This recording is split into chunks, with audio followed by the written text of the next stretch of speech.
Halb Wissen de Literati, literatos que saben las cosas a medias, fue el término utilizado por Marx y Engels en la Sagrada Familia para referirse a ellos. No habían sido los primeros en hacer una crítica al literato. Ya Platón en la República o en el diálogo Ión o de la poesía también ofrece una crítica al papel que juegan los literatos, diríamos, o los poetas, o los retóricos, o los sofistas, en el contexto de la ciudad y la política. Resulta ser que en los últimos tiempos, al margen de estas críticas, pues el literato se ha convertido en la figura que encarna supuestamente a la crítica y al intelectual. Hace unas semanas, en el contexto de la Feria Internacional del Libro de Guadalajara, se le otorgó a el colombiano-mexicano Fernando Vallejo el premio de la FIL, que era antes el premio Juan Rulfo. En el discurso de Vallejo se ofrece una muy acabada muestra de lo que es un sofista en el sentido clásico o un Halb Wissen de Literati en el sentido de Marx, un retórico menor. A mi juicio, fue lo que se puede apreciar en el discurso de Vallejo. Hoy vamos a analizar el discurso y lo que representa a alguien como Vallejo o como muchos otros literatos que son los que hoy hacen la crítica y que en verdad pues ofrecen una muestra de la pauperización que existe en el presente. Quédese con nosotros, esto es Plaza de Armas.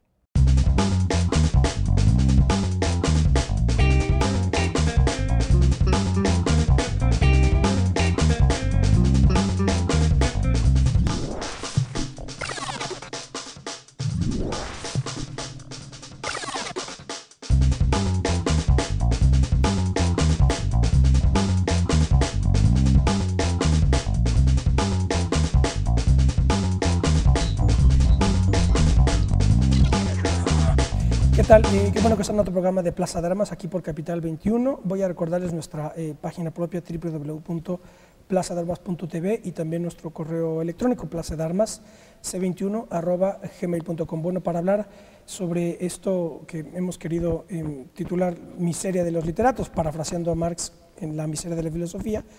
Ojo, miseria de los literatos, no miseria de la literatura, porque aquí no se trata de criticar a la literatura como tal, como actividad, sino a los literatos y su función en la política y en la ciudad, en el mundo contemporáneo. Para hablar sobre esto tengo el gusto de saludar a mi querido amigo y colega Alfonso Vázquez. ¿Qué tal, Alfonso? Hola, Ismael, ¿qué tal? Alfonso es profesor de filosofía en la Facultad de Filosofía y Letras de la UNAM y él forma parte del consejo de redacción de la revista Consideraciones, a cargo de una sección misil dedicada a cuestiones precisamente teóricas, filosóficas y también de ensayo literario. Tengo también el gusto de saludar a mi colega Rafael Morales. ¿Qué tal, Rafael? Hola, Ismael, gracias. Rafael es profesor investigador en la Universidad Autónoma de la Ciudad de México, dirige un centro de estudios electorales y se centra sobre todo en cuestiones de teoría política y de filosofía política. Precisamente lo que intentamos aquí ofrecer es una convergencia de precisamente perspectivas teórico-políticas, filosóficas e históricas para analizar todas las cuestiones y precisamente es desde la consistencia del saber histórico y el saber filosófico desde el que criticamos o impugnamos al literato frívolo o afectado, ¿verdad?, desesperado como alguien como Vallejo, que critica todo, ¿verdad?, pero sin consistencia teórica o conceptual, porque precisamente el pretexto de este programa fue este discurso que lee Fernando Vallejo en la FIL de Guadalajara 2011, cuando dice que, por ejemplo, que él se presenta desde un punto de vista de un hombre sin tapujos, ¿verdad?, que no tiene pelos en la lengua, lo cual, en fin, no está necesariamente mal, y ofrece su crítica implacable supuestamente a todo, ¿verdad? Y ahí es el asunto, que se presenta como un crítico de todo, pero entonces se nos ofrece como un nihilista burdo desde mi punto de vista. Yo no sé qué fue más patético, si ver a Vallejo con su actitud de no mirar al público y está leyendo el texto así, no sé si era más patético él o el público que se reía ante sus ocurrencias. Voy a leerles algunas cosas que decía. En primer lugar dice que los $150,000 que le otorgaban de lo que consta el premio lo va a donar a dos asociaciones caritativas de México, los Amigos de los Animales de la señora Marta Larcón de Jalapa, Veracruz, y a los Animales Desamparados de otra señora Patricia Rico de la Ciudad de México. Entonces, en fin, ya un desdén por el premio, bueno, en fin, está en su derecho, ¿verdad? Y después dice que, claro, que él, el problema del dinero, porque dice que cuando él era niño le decían que cuando tome el dinero se lave las manos porque tocó plata, dice, ¿verdad? Entonces dice, claro, de unos niños educados así, ¿qué se podía esperar? Dice Vallejo, puros pobres. Me hubieran educado en la escuela del PRI y hoy estaría millonario, ¿verdad? Entonces dijo ahí una crítica al PRI, ¿verdad? Después dice que el PRI es una escuela de cárteles, dice por ahí también. Después se va criticando a Fox, porque primero dijo que Fox era su gallo, así lo dice, su gallo era Fox para sacar el PRI de los pinos, pero luego dice que Fox se convirtió en un burro y se estaba rebuznando todo el tiempo. Y también después se va contra, imagino que López Obrador, porque dice que cuidado con que llegue un tirano al poder, y si llega al poder hay que matarlo. En fin, muchas cosas así en un plan como, ¿verdad?, ¿no?, con mucha displicencia para con todo, pero ofreciendo una inconsistencia verdaderamente bochornosa desde mi punto de vista, que es el punto de vista que ya digo, en el que queremos darle privilegio a la historia de la filosofía. Pero bueno, ustedes ¿cómo podríamos comenzar a analizar esta cuestión? No ya de Fernando Vallejo, para no hacer esto ad hominem, sino de la figura del intelectual y sobre todo del literato que se ha apropiado de las funciones del intelectual. Sí, bueno, el caso de Fernando Vallejo es solamente una muestra del estado en el que se encuentra la actual intelectualidad en México, en donde, como tú lo señalas, el papel del literato ha sido el papel, ¿no?, crucial en el debate público. Y aquí también lo que llama la atención del discurso que él pronunció al recibir el premio de la FIL en Guadalajara es sobre todo su llamado a no votar, su llamado a renunciar, pues, ¿no?, a la actividad política, a todo tipo de participación en la polis, y descartando las opciones, señalando de que si en caso de que por la abstención en el voto llegase un tirano a la presidencia, entonces había que matarlo, pues, ¿no? Esto provocó reacciones en ciertos intelectuales como Luis González de Alba, que es miembro del Consejo Editorial de la revista Nexos, en donde señaló que lo que faltaba a la situación en la que se encontraba el país era un llamado, pues, ¿no?, al regicidio. Y bueno, Luis González de Alba también señaló esto, y desde mi perspectiva es un caso que solamente corrobora ese estado patético en el que se encuentra el debate intelectual en México, y un debate, pues, que podemos señalarlo como inexistente, pues, ¿no?, sin consistencia teórica, con una crítica que hay que recordar que significa someter examen, analizar, tomar un criterio para hacer un posicionamiento. Aquí no existe nada de eso, hay una mera retórica y que llega a lo que tú planteaste, ¿no?, un mero nihilismo en el cual se renuncia a la política y por lo tanto a la posibilidad de transformar la realidad. Bueno, Carl Schmitt les llama a ellos románticos políticos, ¿no? Es decir, el literato que encuentra la ocasión para poder hacer una crítica desde la literatura, desde la estética, ¿no?, pero nunca con criterios políticos. Para Carl Schmitt es muy particular este tipo, digamos, de personajes, porque terminan precisamente dando una opinión sobre algo que en el fondo no conocen, ¿no? Los literatos vienen a cumplir un triste papel en la sociedad contemporánea, porque no vienen, digamos, a ofrecer los criterios políticos desde los cuales hacer, digamos, la crítica a la política. Es decir, no hay una perspectiva histórica, no hay una perspectiva filosófica, desde ningún punto de vista se ve la recuperación de los clásicos ni de los teóricos contemporáneos. Entonces todo se reduce a una serie de pasajes ocasionales, digamos, a metáforas, algunas más o menos afortunadas, pero que en ningún sentido ayudan, digamos, a la gente a hacerse de un criterio con el cual entender el complejo mundo de lo político y del Estado. Y además lo que caracteriza siempre a todas estas figuras es su soberbia, y a mí me recuerda la apología de Sócrates, cuando está explicando a Sócrates por qué lo van a enjuiciar, y dice, claro, porque yo lo que hacía era preguntarle a las distintas figuras de la ciudad en qué consistía su saber, y entonces iba, en fin, como se sabe, ¿no?, iba con el zapatero, con el herrero, con el carpintero, y entonces, pues ya cuando yo les preguntaba, bueno, ¿cuál es la esencia de tu saber?, ellos no sabían responder y empezaban a ponerse nerviosos. El problema fue cuando empezó a preguntarle al sacerdote, al político, ahí es cuando pone en jaque al político. Pero hay un momento en que dice, y de los peores son los poetas, porque son los más soberbios de todos y son los que no saben explicar su saber. Pero claro, están ensoberbecidos, ¿verdad?, y encumbrados cuando les dan sus premios, ¿no? Entonces, eso es lo que digamos, la paradoja, que están totalmente ensoberbecidos, pero son carentes de conceptos y de consistencia teórica. Yo recuerdo también a Carlos Fuentes en algún momento, porque ojo, Vallejo no es el único, a mi juicio, y esto a lo mejor a muchos va a ser incómodo, pero Vallejo reproduce el esquemita que manejaba Carlos Monsiváis también, como burlón, como un poco así, se me va la palabra, sí, como irrespetuoso, ¿verdad? Irreverente. Irreverente, exacto, pero se me iba la palabra. Irreverente ante el poder, etcétera. Ese es el esquema de Carlos Monsiváis para mí. Pero recuerdo también que Carlos Fuentes en algún momento, en el contexto de su cumpleaños 80, no sé cuántos cumplía. 80 años. 80 años decía, lo peor de mi cumpleaños es que sigue George Bush en el poder. Así decía, ¿no? Entonces, como si la fuerza, la pregunta es, bueno, dime de cuántos soldados consta tu ejército para que lo que digas tenga fuerza, ¿verdad? Claro, como si por un acto de voluntad se pudiese transformar las cosas, ¿no? Claro.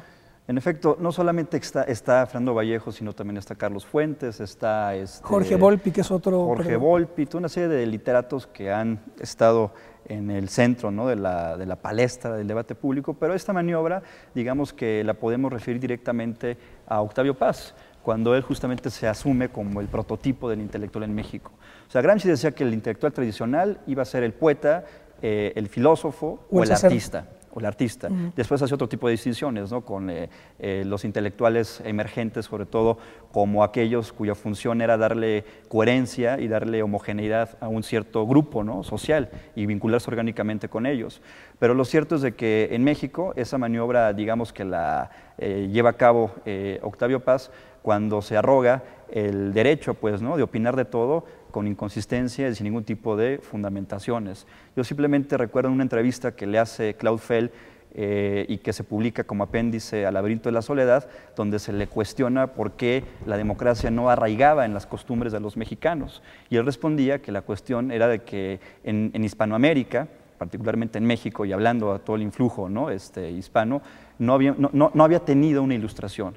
Hispanoamérica no tenía un Diderot, no tenía un Voltaire, no tenía ese tipo de pensadores ilustrados, lo cual mostraba flagrantemente su ignorancia, porque tenemos un referente incluso prekantiano, que utiliza el término de crítica mucho antes de Kant, y que es Benito Feijó, y es un referente fundamental, ¿no?, protoilustrado incluso. Entonces ahí cuando ya se asumen, pues, ¿no?, como los que tienen el derecho a decir todo, aunque no tengan que mostrar ese tipo de razones, es cuando se pierde toda la seriedad y toda la rigurosidad en el debate público y se genera, en lo que él mismo apuntó, un debate en donde privan las ocurrencias y no las ideas, no las fundamentaciones, ¿no?, teóricas.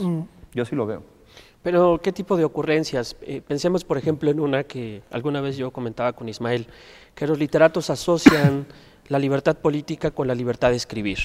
Por ejemplo, ¿no? Esa es una de las ocurrencias más geniales que se pueden detectar en el discurso de los, digamos, de los literatos que quieren venir a hacer crítica política. ¿Y por qué? Bueno, esto también es el reflejo del descrédito mismo de la política o del avasallamiento de la política por parte de otros campos, como es el campo económico, como es el campo, por ejemplo, del derecho o de la moral. Es decir, pareciera que no hay otra manera de comprender a la política sino más que fuera de esta, a través de otros campos de la realidad. Es decir, el que quiera hacer crítica el día de hoy lo tiene que hacer desde la literatura, desde el campo de la moral, del derecho, etcétera, pero no lo puede hacer desde el campo político. Los literatos, por tanto, nos quedan a deber una explicación del mundo de lo político, pero con los criterios y con las consecuencias, digamos, teóricas y conceptuales del campo de lo político. Pareciera que les está vedado esto justamente porque ellos creen o consideran que la única manera de aproximarse a este tipo de fenómenos, del fenómeno de lo político, es a través precisamente de la literatura, y no hay ninguna razón para ello.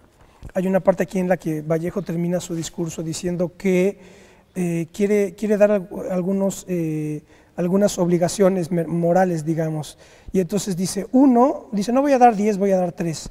1, no te reproduzcas que no tienes derecho, nadie te lo dio, no le hagas a otro el mal que te hicieron a ti, sacándote de la paz de la nada, a la que tarde que temprano tendrás que volver comido por los gusanos o las llamas. 2, respeta a los animales que tengan un sistema nervioso complejo como las vacas y los cerdos, por el cual sienten el hambre, el dolor, la sed, etc.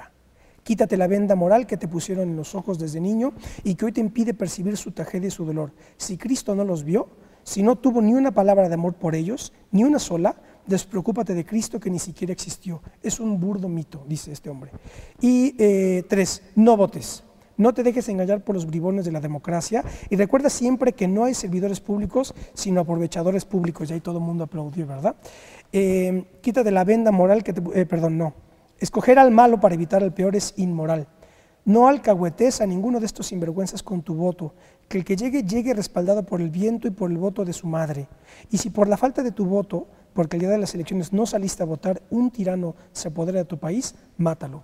Son aquí las tres consignas que da Vallejo desde su arrogante estulticia, ¿verdad?, histórica, para decirlo todo, y el asunto es que aquí nadie le dice nada, y es una paradoja porque todo el mundo, por ejemplo, cuando salió Peña Nieto en la FIL también de Guadalajara, mostrándonos también, por otro lado, su estulticia burda, ¿verdad?, literaria, todo el mundo se fue contra él, pero contra Vallejo, pues como es el escritor, pues nadie lo toca, pero yo no sé quién fue más patético, si Peña Nieto o Vallejo. Claro. Sí, el único que le hizo una crítica, si se puede llamar de esa forma, a la reacción que tuvo fue Luis González Alba, como ya lo mencionamos. Nada más. Sí, pero que realmente no fue a lo fundamental, ¿no?, como lo estamos aquí planteando. Ese prototipo del intelectual que ahora en México es el literato y que tal pareciera que con el aval que le da su obra literaria, tiene derecho a decir cuanto se le ocurra, sin fundamentarlo de manera consistente y sin apelar, como señaló Rafael, a cierto tipo de tradiciones críticas, tanto de una perspectiva universal como de nuestro propio pensamiento, pues, ¿no? Es ahí donde solamente aparecen estas observaciones como reacciones meramente subjetivas, sin ningún tipo, pues, ¿no?, de aparato que lo sustente. Y eso es lo que se evade completamente, ¿no? Y yo sí insistiría que esa es una radiografía del estado de decadencia, de descomposición en el que se encuentra la clase intelectual. Mucho se habla de una descomposición de la clase política tradicional en México, para eso hay que sumar también, ¿no?, la descomposición que prevalece en la intelectualidad mexicana, en donde ya no han asumido ese tipo de capacidades dirigentes para darles referentes a una sociedad, sino que se han, digamos que, mostrado, como el mismo Gramsci lo señala, como meras clases intelectuales dominantes, ¿no? Claro, de hecho podemos decir que la miseria de la clase política o de parte de la clase política tiene como correlato la miseria de estos literatos que ni unos ni otros hablan de política, digamos, o por lo menos ni unos ni otros acuden a referencias teóricas fundamentales, porque lo que ocurrió a partir del patético papel que tuvo Peña Nieto, ¿no?, cuando no supo decir nada, fue que después todos los políticos le preguntan, oiga, ¿y usted qué lee? Y todos tratan de recordar alguna novelita que leyeron, ¿verdad? Pero pregúntele a Vallejo, que el filósofos lee, ¿no? Claro, que teóricos políticos para poder sustentar su crítica. Pero, por ejemplo, los políticos, ninguno se le ocurre decir, el libro que más te ha influido, nadie cita un texto o histórico, o filosófico, político, o teórico, sino tiene que citar a la novelita, ¿verdad? A Vargas Llosa, a García Márquez, y muy preocupados por si se equivocan, ¿verdad? En fin, se creó toda una nube ahí de confusión en la que todo el mundo está, ¿verdad?, con el Twitter ahí, ¿no?, que Peña Nieto haciendo bromas, etcétera, pero nadie señala el problema de los saberes políticos, como dice Rafa, ¿no?, la necesidad de, desde la inmanencia del saber político, hablar de política y hacer crítica política. Sí, claro, de hecho algunos literatos creen con total sinceridad que una de las claves para que la clase política mejore es que pues, se apeguen a la lectura profusa. Inclusive Jorge Volpi recomienda que los políticos se inclinen por el género de la ficción con el fin de que esto pues, los haga mejores gobernantes, ¿no? Entonces realmente es pues, el peor de los ridículos, ¿no? Ahí hay una... Claro, habría que... Porque claro, el asunto aquí es analizar estructuralmente qué es lo que está pasando para ver, yo creo que hay un eclipsamiento de las virtudes intelectuales por las virtudes sensibles, un poco por ahí va, me parece, la idea de la poesía, de la belleza estética o de la libertad poética, como también señala Rafa, está desplazando a la necesidad de la virtud política, al estoicismo y a la idea porque la política está fundamentalmente determinada por la necesidades históricas o necesidades de orden político, mientras que la literatura está determinada por otras, por la libertad precisamente, ya es donde está la confusión. Como pero qué bueno que mencionas ese punto, porque lo que hay que identificar es el espacio en el cual los literatos se emparentan con la sociedad civil, ¿no? Esta idea de que la sociedad civil es un espacio moral entre la política o el mundo de los políticos y la sociedad. Pues en ese espacio moral de la sociedad civil, ahí también llegan los literatos, con la idea de que también forman parte de este conjunto de personas desencantadas. La sociedad civil está desencantada de los políticos y los literatos indignados, y los literatos también están desencantados, están desilusionados de unos políticos que de pronto habían prometido mucho, que habían ofertado demasiadas cosas y que al final quedaron debiendo. Pero como no entienden que la política obedece a una necesidad histórica y que muchas decisiones de la política tienen un sentido trágico, terminan entonces decepcionados, desilusionados, y al final presentan su indignación, que no es otra cosa más que un estado individual, psicológico, pasajero, que no tiene ningún tipo de implicación política. O peor aún, ¿no? Mediante una maniobra de presidio. Alfonso, déjanos hacer un corte. Claro. Nos quedamos contigo. Vamos a hacer un corte, ya volvemos. Estamos hablando sobre la miseria de los literatos. Ya volvemos. Bueno, ya estamos de vuelta, estamos conversando con Alfonso Vázquez y Rafael Morales sobre esto que hemos querido denominar la miseria de los literatos.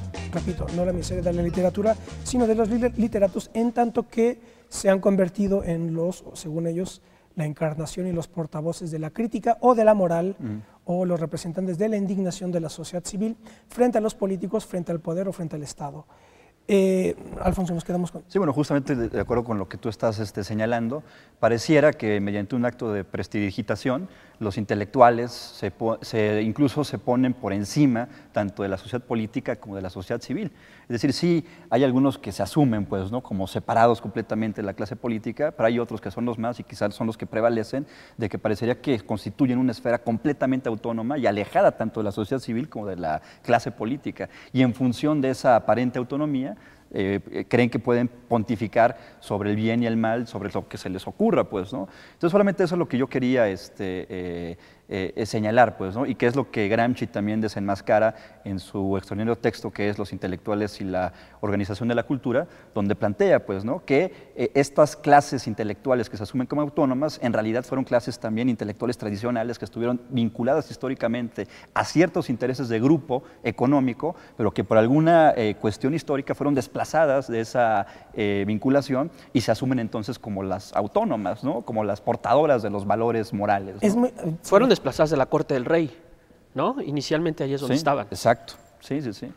Eran las clases, digamos, funcionales al feudalismo, ¿no? Y él lo plantea, son los intelectuales vinculados al sector eclesiástico, fundamentalmente. Y qué bueno que haces este comentario, porque precisamente en ese, digamos, en ese proceso de autorrepliegue y de autonomización del intelectual tanto respecto de la sociedad política como de la sociedad civil, solo a partir de ese primer repliegue es cuando ellos después dicen que se van a comprometer y se convierten entonces en intelectuales comprometidos. Así es lo que no tiene sentido. Claro. Como comprometidos, como ¿quién te crees tú para estar en posibilidad, verdad, de comprometerte? No, es como si tuvieras sentido, no tendría sentido de decir, bueno, yo soy un ingeniero comprometido. Claro. No tendría sentido. Lo que tiene sentido es que el intelectual se comprometa porque cuando lo dice entonces se le tiene que agradecer. Pero es lo que no tiene sentido. Claro, es como bajarte tu esfera celeste, exacto, tu esfera autónoma. Yo me comprometo y porque soy intelectual de izquierda, ¿no? Me comprometo con el pueblo. No, vete al diablo. ¿Quién te crees, verdad? Yo lo diría más fácil. Yo diría que el mundo no necesita de su congruencia, ¿no?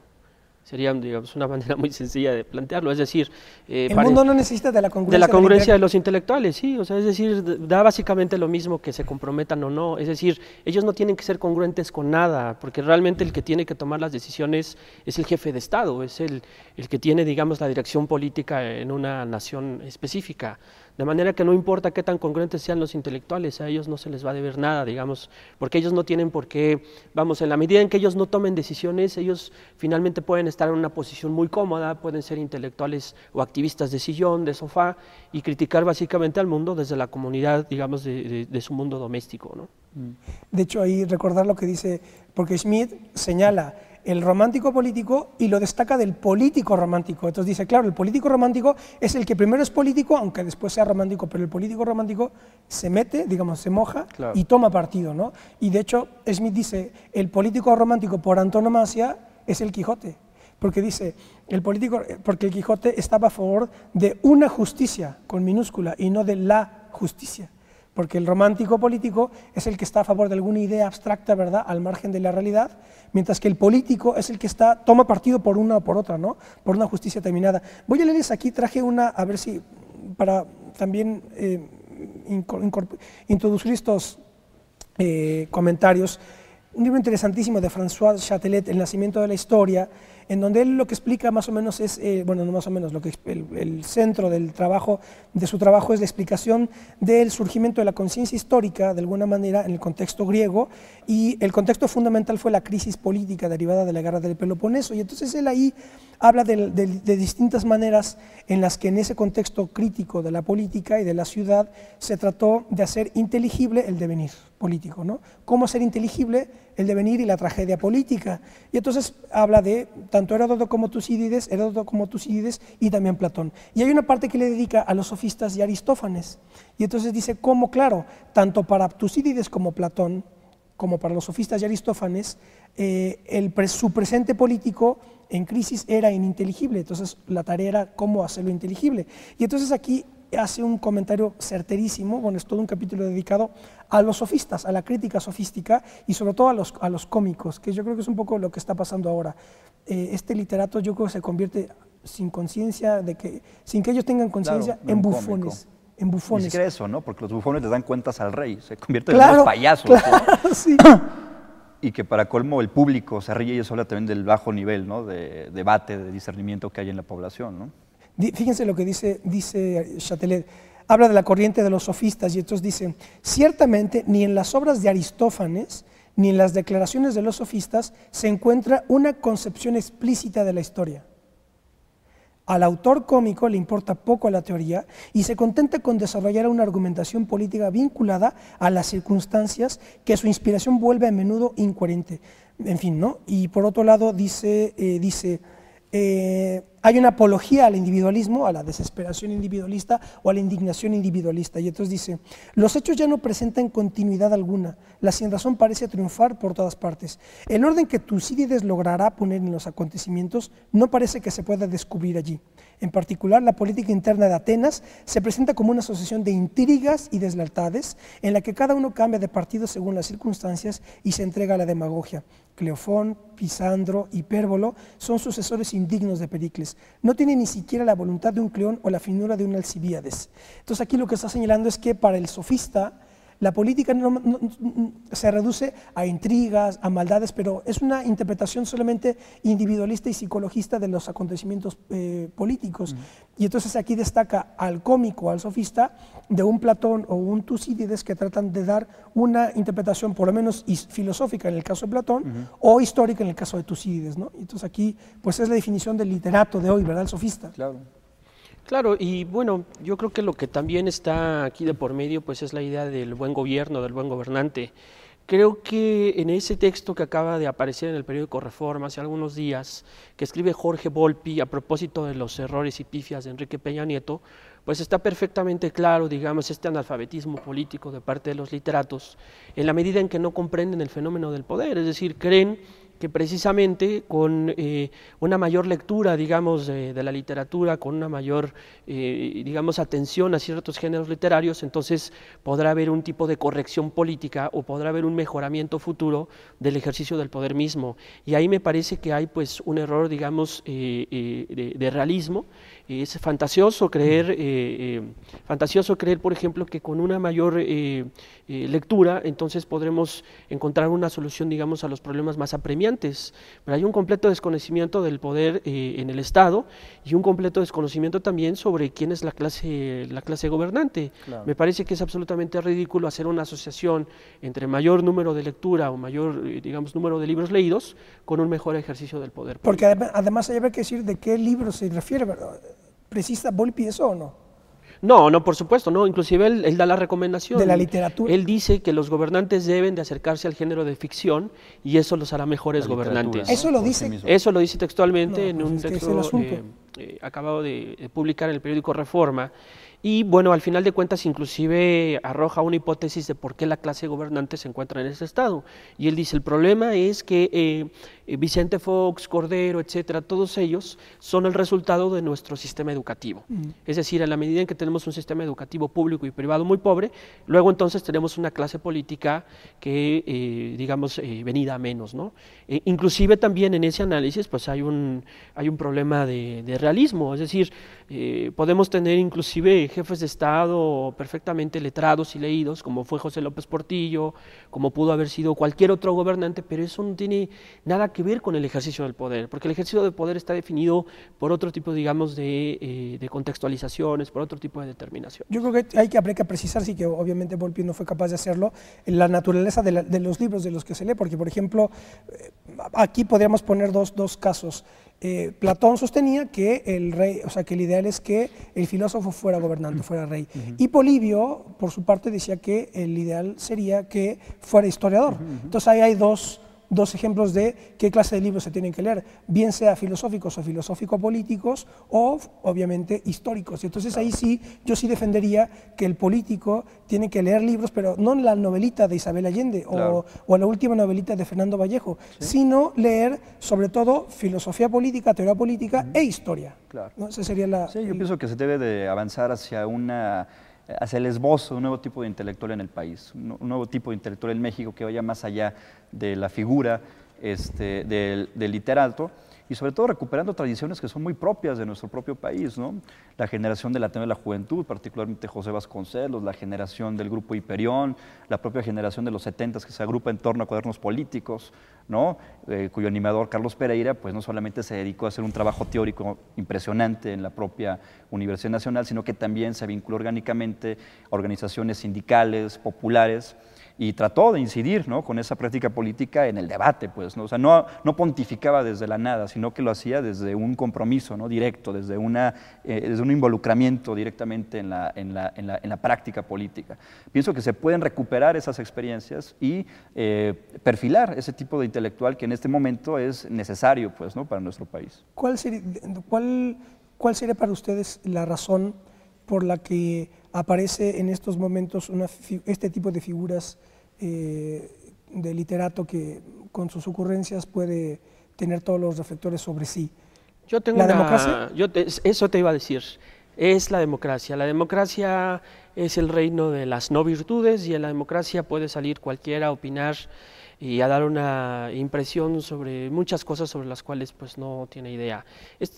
Al decir esto, no se trata de decir que la gente no está autorizada para poderse vincular al mundo de lo político. Lo que se está queriendo decir con esto es que se requiere un conocimiento mínimo, un conocimiento básico sobre el fenómeno en cuestión.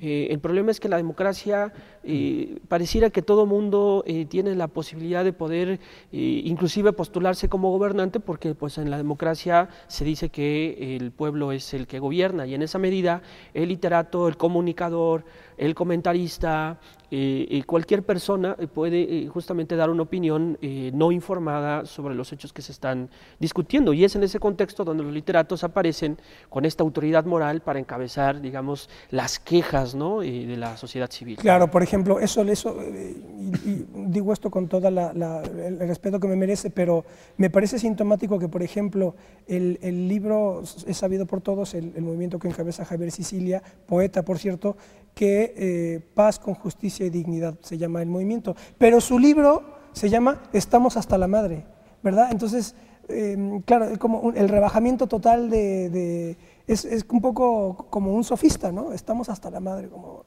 Y ahí es otro caso, ¿no?, de intelectual que cuando se mete a esas tareas políticas, pero ya cuando tiene una carga ideológica lo suficientemente simplista como para reducir, ¿no?, o separar más bien la sociedad civil de la clase política, generan este tipo de despropósitos, ¿no?, como es el movimiento que encabeza el propio Javier Sicilia, independientemente de las causas, sí, ¿no?, claro, que estén ahí sustentándolo. Entonces, pues bueno, en ese sentido sí hay un vacío que se tiene que plantear, pero además de lo que señalaba Rafa, del horizonte democrático, yo veo también que este literato que se asume ya como el intelectual, ¿no?, prototípico en el país, tiene que ver con el, no sé si llamarle declive o ocaso, pero sí con la renuncia de la filosofía, particularmente los filósofos en México, al debate público. Y eso lo podemos, bueno, yo lo puedo al menos cifrar desde 1988, cuando muere el propio Carlos Pereira, hasta nuestros días, pues, ¿no?, cuando ya hay una ausencia completa del filósofo en el debate público, ¿no?, que trate de vincularse a los temas que están presentes en la propia sociedad. Y también con el eclipse que hizo Octavio Paz a todas estas aportaciones del propio Grupo Hiperión, que con El laberinto de la soledad, pues parecería que solamente hace una serie de síntesis, ¿no?, de lo que ellos mismos, el Grupo Hiperión realizó en su momento. Entonces, ahí es interesante también la década de los 70s, porque Octavio Paz va a generar ahí una lucha, ¿no?, intelectual con estos nuevos intelectuales agrupados en cuernos políticos, pero yo sí vería que son esas tres las causas por las cuales el literato ha predominado, ¿no? Digamos que la hegemonía del propio Octavio Paz en el panorama cultural fue decisiva. La renuncia de la filosofía a discutir públicamente los problemas que sacuden a la sociedad mexicana, y por último el horizonte, ¿no?, aparentemente democrático, que prevalece en el país y que da licencia para decir cualquier tipo, ¿no?, de ocurrencia, ¿no? Claro, porque el problema es que si alguien, digamos, pone sobre la mesa la necesidad de tener criterios o parámetros rigurosos, inmediatamente dices, bueno, sí, pero yo tengo derecho, cada quien tiene derecho a decir lo que quiero, porque hay libertad de expresión. Y entonces ahí, ¿cómo criticas eso, no? Por eso el problema es la democracia. Sí. O sea que ha sido, decirlo, ya sé, es incorrecto políticamente, pero yo creo que es parte del problema. Sí, desde luego. Sí, totalmente. No se puede, digamos, sostener esa crítica en este contexto porque uno corre el riesgo de ser tachado de fascista, autoritario, etcétera. Pero bueno, lo cierto es que esa crítica tan incisiva que se le hace a los políticos que no recuerdan los 3 famosos libros que más nos han marcado en la vida, pues se le puede enderezar inclusive a cualquier ciudadano de a pie que se le pregunte, ¿sabe usted cuándo fue la independencia de su país? Y dígame entonces, por favor, cuáles son las 3 grandes figuras más relevantes. Pues bueno, creo que no solo los políticos, sino que mucha gente también en este país, pues digamos, no pasa la prueba. Es decir, pareciera que la gente queriéndose curar en salud, ¿no?, se quiere proyectar en los errores de los demás para tratar de lavar, digamos, sus propias impotencias. Sí, ¿no? como decíamos, que en realidad tanto el político como este tipo de literatos intelectuales no son más que el reflejo de la sociedad de la que ellos son parte, ¿no? Sí. Bueno, o sea, es eso, ¿no? Vivimos una crisis orgánica, ¿no?, del Estado, y eso se refleja tanto en su clase política, que ha perdido esa capacidad dirigente, como en su clase intelectual, que también ha renunciado a todo tipo de proyecto político, de vincularse orgánicamente con un proyecto de transformación. Entonces estamos entrampados en eso, y esos intelectuales, es el síntoma, pues, de esa descomposición, pues, ¿no?, de esa crisis orgánica en la que se encuentra el Estado. Yo sí lo vería en esos términos. Estamos en la caverna. Pero déjenme decir una cosa, esos intelectuales que apelan a la independencia y a la sí, que se sobreponen, digamos, por encima de las diferencias partidistas, etcétera, pues no tienen esa autonomía, dependen del FONCA, dependen de las bequitas, es decir, ellos están asentados también en instituciones que están financiadas, por ejemplo, por el Estado. Entonces, aquel intelectual comprometido con las causas de la sociedad civil y que no toma partido por nadie, en el fondo o está en una institución pública o recibe recursos, etcétera. Y bueno, no vamos aquí a entrar en casos específicos, pero la verdad al final muchos dependen del Estado. Bueno, vamos a hacer un corte más. Estamos conversando con Rafael Morales y Alfonso Vázquez sobre la miseria de los literatos. Ya volvemos. Bueno, ya estamos de vuelta. Esto es Plaza de Armas. Estamos conversando con Rafael Morales y Alfonso Vázquez sobre esta singular figura que es la del literato convertido en intelectual en función de un irritante, para mí, discurso de Fernando Vallejo en el contexto de la Feria Internacional del Libro de Guadalajara.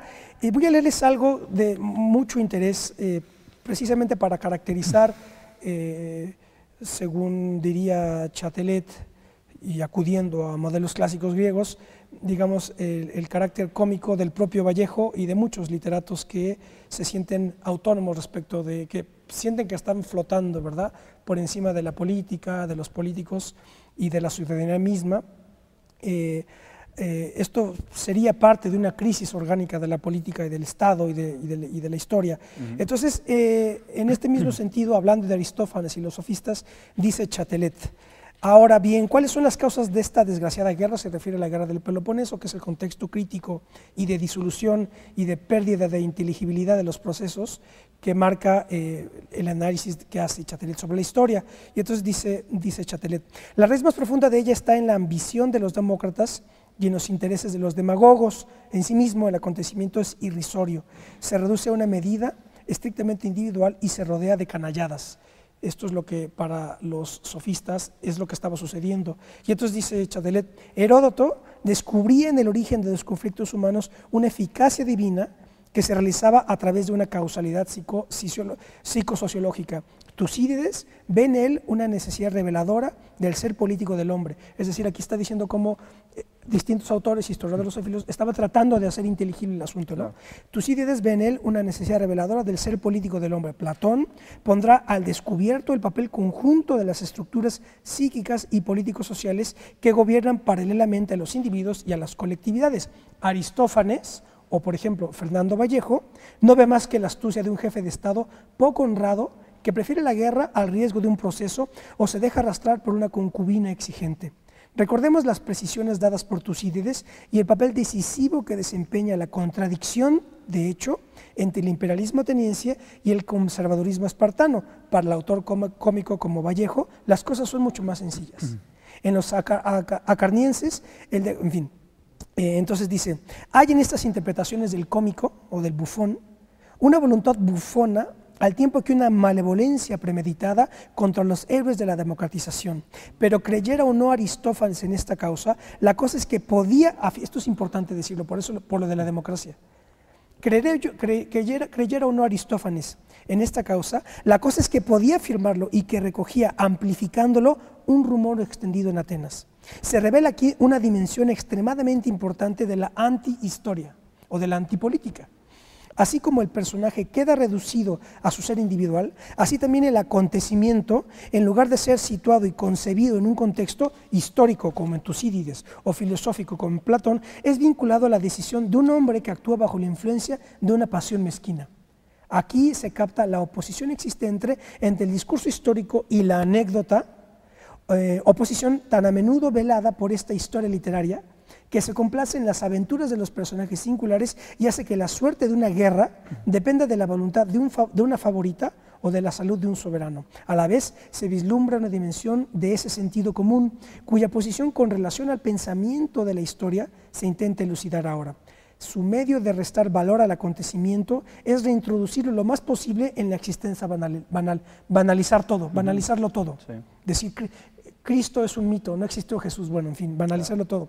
Los mitos arcaicos engendran modelos, los historiadores crean héroes, el sentido común los desacredita y reduce al personaje ilustre a no ser más que un hombre entre los demás. Ya termino. Este es el momento de recordar la fórmula de Hegel, y cita a Hegel en Filosofía de la Historia. Dice Hegel, según Chatelet: dice un sabio soberbio que para una ayuda de cámara no hay ningún héroe. Yo he añadido que esto sucede no porque el héroe no lo sea, sino porque el otro es el ayuda de cámara, ¿verdad? Es decir, una ayuda de cámara no reconoce héroes, pero no porque no existen héroes, sino porque él no es capaz de entenderlo, ¿verdad? Un poco ahí está mostrando esta falsa soberbia del literato, claro, ¿verdad? Que se burla de toda la historia, de todos los políticos, de todo se burla, ¿verdad? Porque lo ignora, pero porque no logra entenderlo. Exacto, sí. No, en esta radiografía que hace Chatelet de Aristófanes, esta descripción, parecería que está describiendo a toda la clase intelectual que vive actualmente en México, ¿no? Bajo este modelo de literato. Y además lo más grave es cuando los historiadores e incluso los filósofos parece que se mimetizan a esta misma figura, pues, y entonces sus ensayos, que deben ser fundamentados, rigurosos, que no academicistas, pero sí con un sustento en un aparato crítico, parecería que para ser válidos frente a esa comunidad intelectual hegemónica, tienen que casi ser ensayos, ¿no? Literarios, como los hacen los literatos mexicanos, ¿no?, que estamos aquí mencionando. Entonces, aquí lo que también hay que recuperar es la idea de Gramsci, ¿no?, de la que ya hemos aquí hablado, es el espectro que está recorriendo nuestra conversación. O sea, para Gramsci, hablar de intelectual es una aberración, porque incluso en el trabajo más degradante, el más mecánico, hay una incidencia del intelecto, de la inteligencia para llevar a cabo una operación. Sí. Entonces, en ese sentido, perdería toda distinción. Sin embargo, bueno, si se habla de intelectuales es porque están cumpliendo una cierta función. ¿Cuál es esa función? Una función social en el sentido de dirigir, de darle coherencia a cierto grupo social, y en ese sentido ningún grupo intelectual es autónomo de la propia sociedad. Ese es el gran mito que derrumba Gramsci. Y todos aquellos que se asumen como autónomos, como independientes, como los intelectuales agrupados en letras libres, agrupados en nexos o en cualquier otro grupo de esa naturaleza, pues en verdad están articulados con los intereses de ciertas clases dominantes, porque no podemos hablar aquí de clases dirigentes en México. Entonces es lo que debemos poner sobre la mesa, ¿no? Sí, es un elemento importante, porque allí es donde está, digamos, esa gran hipocresía con la que se despliega, digamos, el discurso de los intelectuales desde la sociedad civil. Primero que nada, que son intelectuales comprometidos, segundo, que son autónomos, y tercero, que no tienen preferencia política o que no se tienen que pronunciar por un partido, por una causa, porque eso en sí mismo pone en riesgo su propia condición de superioridad moral, ¿no? Entonces, realmente estos tres elementos que yo acabo de exponer son, digamos, absolutamente inviables en una sociedad organizada políticamente. Es decir, la idea de una persona que se abstiene de la política, la idea de una persona que es apolítica en una sociedad donde existe un Estado, en sí mismo es una ilusión. Y cualquiera que quiera explorar, digamos, el grado de autonomía de los intelectuales, se encontrará con que la mayoría, como decía yo, o dependen del Estado o están apegados a un grupo político empresarial, ¿no?, que les permite, digamos, promover sus obras o tener presencia en los medios o que puedan divulgar precisamente su trabajo ante la sociedad. Pero volvemos entonces allá a la miseria de estos personajes, porque precisamente ellos contribuyen al desconcierto de todo, a la ininteligibilidad de los procesos. En contextos de crisis, precisamente es cuando es necesario una clase intelectual, dirigente. Dirigente y alguien que más o menos ofrezca un mapa para que la gente se guíe, mínimo, pero no atizar la indignación o la desesperación pitorreándose de todo, dicho folclóricamente, ¿verdad? Con ese tipo de actitudes lo único que hacen es contribuir a la miseria intelectual de la población y profundizar la crisis orgánica que vive el Estado, ¿no? Entonces sí es algo sumamente preocupante, ¿no?, y patético. Claro, patético, porque habría que recordar eso, que tan patético fue Vallejo como Peña Nieto, porque tampoco se trata de justificar a todos los políticos, porque además hay que decir, Peña Nieto representa en realidad casi a buena parte de los políticos. No nada más es Peña Nieto, si pudieras a otros políticos igual, hubieran hecho lo mismo, que ya lo digo, un montón de políticos en el contexto de las pifias de Peña Nieto, cuando se les preguntaba, siempre decían, bueno, esta u otra novela, o sea, un poco caían en la misma trampa, ¿no? Sí, así como Peña Nieto es el representante de la clase política, o es la muestra que se puede tomar para hacer una disección, ¿no?, del resto de la clase política en México, así Vallejo es como la muestra para hacer la radiografía de la decadencia, de la descomposición que vive la clase intelectual, y todo eso ya lo veía venir Daniel Cosío Villegas, ¿no?, en este excelente ensayo que es, no recuerdo su título, ¿no?, cuando habla de la crisis, ¿no?, la crisis de México. La crisis de México. La crisis de México, ahí señalaba de que ya el periodismo estaba, digamos que degenerando en un mero periodismo que daba informativo, ¿no?, pegado a la coyuntura, que solamente era meramente descriptivo, y él echaba de menos ese periodismo doctrinario en el que se formaban, por ejemplo, los grandes liberales del siglo XIX en México. Que eran todos políticos, por cierto. Así es, y dice, ellos reivindicaban una posición en función de una doctrina, ¿no?, una doctrina social, de un conjunto, de un planteamiento teórico sobre la realidad, y eso pues en la actualidad está desdibujado, ¿no? También otro síntoma de esta miseria del debate intelectual es el caso del litigio entre Letras Libres y La Jornada, en donde cada uno tiene ahí sí tienen unas ciertas posiciones políticas, pero no hay un planteamiento teórico más consistente, ¿no? Explica un poco esto de La Jornada para dejarlo registrado. Bueno, la polémica. Fernando García Ramírez escribió un artículo que se llamó Cómplice del Terror, en donde acusaba al periódico de La Jornada de estar vinculados con la organización terrorista vasca ETA, y La Jornada respondió a García Ramírez en las páginas de Letras Libres, pero esto se prolongó porque La Jornada decidió llevar la discusión a los tribunales. Inmediatamente, pues, ¿no? Entonces se judicializó un debate, bueno, ni siquiera un debate intelectual, ¿no?, una mera rebatinga ahí de opiniones, Y bueno, la Suprema Corte acaba de darle en esta rebatinga digamos que la razón, ¿no? a Letras Libres. Entonces, ¿A Letras Libres o a la jornada? A Letras Libres, ¿no? A Letras Libres fue el fallo favorable a Letras Libres. Entonces, todo eso te habla justamente de un periodismo que ha dejado de ser doctrinario y que es un debate editorial que solamente ensalza lo banal y que no se va, pues, ¿no? Es tremendo porque tú tienes analfabetismo político en literatos, analfabetismo literario, histórico y filosófico en políticos, y entonces no hay discusión, y en el momento en el que hay conflicto, todo a tribunales, todo judicializándolo. Entonces es una crisis total, ¿verdad? Sí, la política se convierte en una cuestión de jueces y no de retórica o de dialéctica en un sentido positivo, ¿no? Clásico, digamos. A mí lo que, digamos, me salta a la duda, lo que me queda, digamos, aquí de esta plática que tenemos, es quién tiene la autoridad para reivindicar la política, el mundo de lo político, la retórica, el papel del Estado, del gobierno. Pareciera que nadie se quiere hacer cargo de esa tarea, empezando por los propios políticos, ¿no? Entonces, el discurso, digamos, en este momento es cuestionar a la política, banalizarla, pero eso en sí mismo pues corre el riesgo de que la gente comprenda con menos precisión realmente cuál es el problema que tiene frente, de frente, es el papel de la historia, el papel de una generación.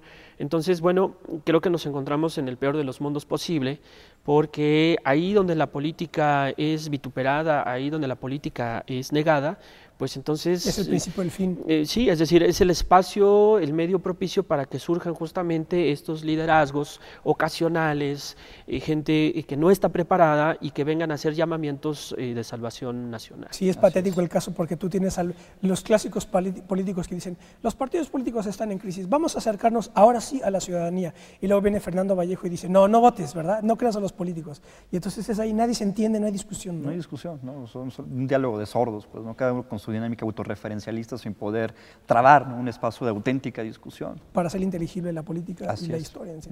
Les agradezco muchísimo, como siempre un placer conversar con ustedes. Gracias por habernos acompañado, Alfonso y Rafa. Gracias, Ismael. Gracias, Ismael. Bueno, bien, pues esto fue placer, espero que haya sido de su interés. Nos vemos la próxima.